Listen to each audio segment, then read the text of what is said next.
The person that introduced me into this way of life would be music. I would say music, mostly the elders, Bob Marley, your Peter Tosh.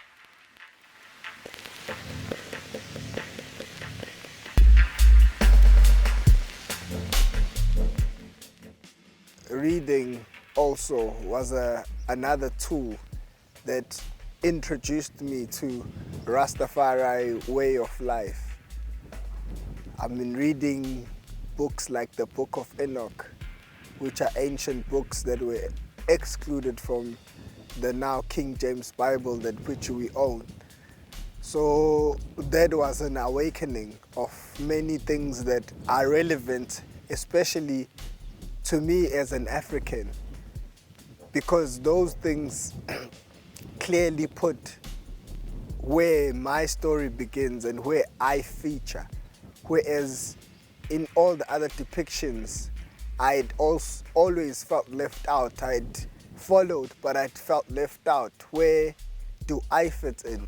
I also came across a question which was asked by a professor. If the baby that was in the manger was a white baby, how did they hide him in Egypt for 10 years? And that question sparked a search for me to find out the genealogy of Christ. My mindset shift happened when I was in varsity and I was just learning about ancient history, and I learned of ancient axiom.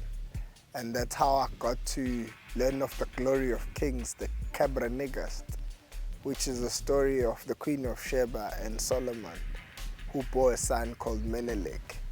And from that story, I had an awakening of what it was that the Rastas were speaking of. When I was in high school, I never would have thought of myself had been a Rasta, or actually have staying in the countryside. I'd always imagined myself playing basketball. Come we go up at Jerusalem one more time. The first chapter of the Bible to the second, to the last one. In the beginning, in chapter 3, God says, I give you every seed-bearing food as your meat. The first herb that men cultivated. As that herb has medicinal properties, it also has holistical properties that intertwine with your spiritual purposes. Because us Rastas, we use ganja for meditation. We use ganja for health.